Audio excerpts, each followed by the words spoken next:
जय माता की। आप सभी का हमारे YouTube चैनल जय माता की एक प्रार्थना में हार्दिक अभिनंदन है। आज हम श्री विष्णु पुराण कथा का 20वां अध्याय करेंगे। 20वें अध्याय में हम जानेंगे कि प्रहलाद जी ने किस प्रकार से भगवत स्तुति की और भगवान श्री विष्णु जी ने किस प्रकार प्रकट होकर उनको अपने दर्शन दिए। इससे पहले यदि आप हमारे चैनल पर अभी नए आए हैं तो कृपा करके चैनल को सब्सक्राइब कर लीजिए और घंटी जैसे दिखने वाले बटन को भी दबा लीजिए ताकि आने वाली नई वीडियो की नोटिफिकेशन आपको सबसे पहले और आसानी से मिल सके।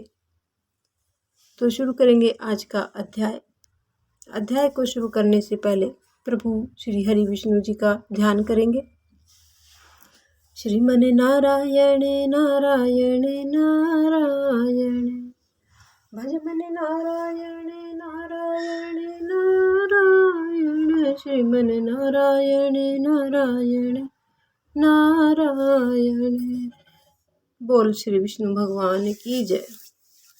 तो शुरू करेंगे आज का 20वां अध्याय। 20वें अध्याय में श्री पराशर जी बोले कि हे द्विज, इस तरह प्रभु श्री हरि विष्णु जी को अपने से अभिन्न विचार करते करते पूर्ण तन्मयता प्राप्त हो जाने से प्रहलाद अपने में ही अच्युत रूप की अनुभूति करने लगे। वे स्वयं को भी भूल बैठे। उस समय उन्हें प्रभु श्री हरि विष्णु जी के अतिरिक्त अन्य कुछ भी प्रतीत नहीं होता था। उनके हृदय में उस समय केवल यही भावना थी कि मैं ही अव्यय और अनंत परमात्मा हूँ। उस भावना से प्रहलाद जी के पाप क्षीण हो गए और उनके पावन मन में ज्ञान स्वरूप प्रभु श्री हरि विष्णु जी विराजमान हुए। हे मैत्रेय, इस तरह योग बल के द्वारा असुर पुत्र प्रहलाद जी के विष्णुमय हो जाने पर नागपाश क्षण भर में ही टूट गए और महासागर पर्वत सहित समस्त पृथ्वी कांपने लगी। तब प्रहलाद जी दैत्यों के द्वारा अपने ऊपर लादे गए समस्त पर्वतों को फेंक कर महासागर के जल से ऊपर उसके बाहर अपने आप निकल आए। बाहर के आकाश आदि संसार को देखकर उन्हें चित्त में फिर से यह आभास हुआ कि मैं प्रहलाद हूँ। फिर उन महाबुद्धिमान ने मन, वाणी और शरीर के संयम पूर्वक धैर्य धारण कर पुनः प्रभु अनादि पुरुषोत्तम जी की स्तुति की। प्रहलाद जी कहने लगे कि हे परमार्थ, हे दृश्य रूप, हे जागृत स्वरूप, दृश्य स्वरूप, हे कार्य कारण रूप, हे दृश्यात्मक दृश्य रूप, हे कालातीत, हे सकलेश्वर, हे निरंजन देव, आपको मैं प्रणाम करता हूँ। हे गुणों को अनुरंजित करने वाले निर्गुणात्मन, हे निर्गुण स्थित, हे मूर्त और अमूर्त रूप महामूर्तिमान, हे सूक्ष्म मूर्ते, हे प्रकाशा प्रकाश स्वरूप, आपको प्रणाम है।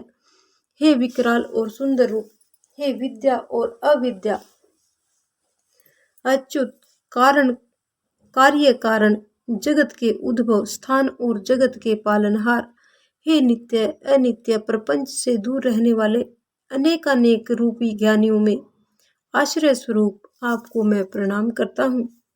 उन प्रभु श्री हरि विष्णु जी के प्रणाम है जो स्थूल, सूक्ष्म और सपुट प्रकाशमय है, जो अधिष्ठान रूप से सर्वभूत स्वरूप तथा समस्त भूतादि से परे है, जगत के कारण न होने पर भी जिनसे यह संपूर्ण विश्व उत्पन्न हुआ है, उन प्रभु श्री हरि विष्णु जी को मेरा प्रणाम है।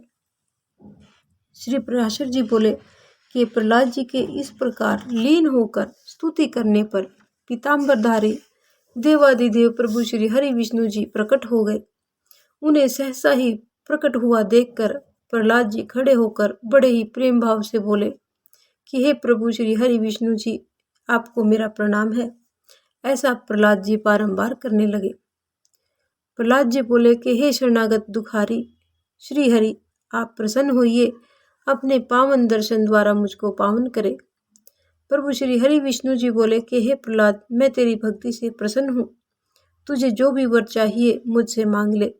प्रभु श्री हरि विष्णु जी की बातों को सुनकर प्रहलाद जी बोले कि हे देव, सहस्त्रों योनियों में से जिस जिस योनि में मैं जाऊं उसी में हे अच्युत आपका ही स्मरण करता रहूं।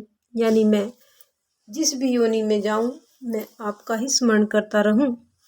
प्रभु श्री हरि विष्णु जी बोले कि हे प्रहलाद, मुझ में तो तेरी भक्ति है ही और आगे भी इसी प्रकार ही रहेगी, परंतु इसके अतिरिक्त भी तुझे जिस वर की कामना हो वह तुम मुझसे मांग लो, तुम्हारी मनोकामना अवश्य ही पूरी होगी।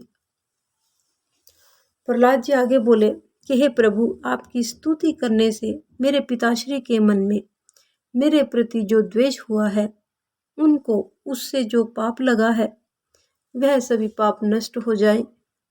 इसके अतिरिक्त उनकी आज्ञा से मेरे शरीर पर जो शस्त्रों के आघात किए गए, मुझे अग्नि में डाला गया, सर्पों से डसवाया गया, मेरे भोजन में विष दिया गया, मुझे नागपाश में बांधकर महासागर में डाला गया, शिलाओं से मुझे दबाया गया तथा जो भी मेरे पिताश्री ने मेरे साथ अत्याचार या दुर्व्यवहार किया है, इनसे जो मेरे पिताश्री को दोष लगा है, आपकी कृपा से वह सभी पाप और दोष उनसे शीघ्र ही मुक्त हो जाए।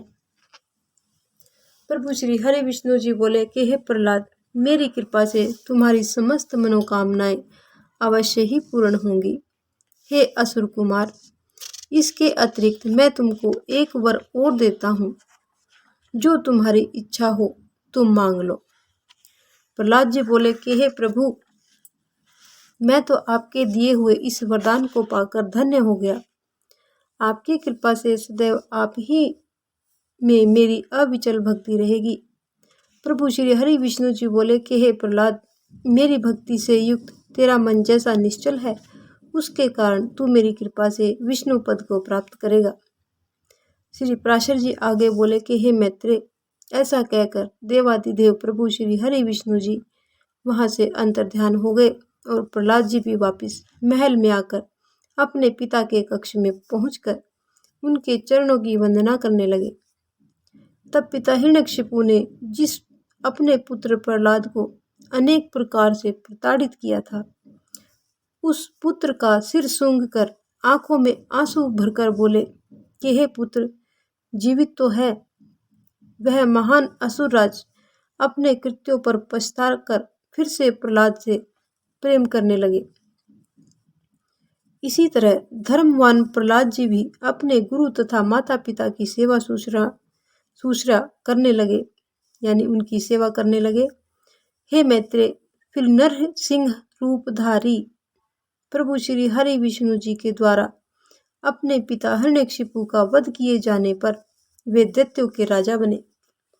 हे द्विज, फिर राजलक्ष्मी सहित बहुत से पुत्र पौत्र आदि तथा परम ऐश्वर्य पाकर कर्माधिकार के क्षीण होने पर पुण्य पापों से रहित होकर प्रभु श्री हरि विष्णु जी का स्मरण करते हुए परम निर्वाण पद को प्राप्त किया।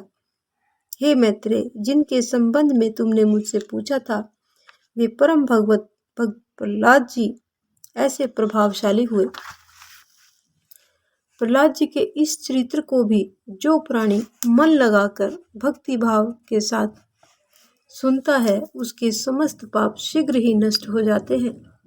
हे मैत्रेय, इसमें जरा भी संदेह नहीं है कि मनुष्य प्रहलाद चरित्र के श्रवण करने या पढ़ने से लगातार किए गए पापों से छुटकारा पा जाता है। पूर्णिमा, अमावस्या, अष्टमी तथा द्वादशी को इसे पढ़ने से प्राणी को गोदान का फल प्राप्त होता है। तो इस प्रकार से ये हमारा विष्णु पुराण कथा के प्रथम स्कंद का 20वां अध्याय यहीं पर संपन्न होता है। अगला अध्याय हम अगली वीडियो में जानेंगे, जिसमें कश्यप जी की अन्य स्त्रियों के वंश एवं मृदगण की उत्पत्ति का वर्णन किया गया है। आज की हमारी ये कथा यहीं पर संपन्न होती है। आगे की कथा के लिए आप हमारे अगले वीडियो में बने रहें।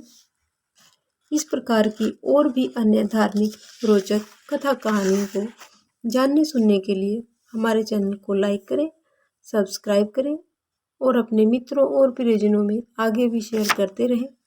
जय माता की।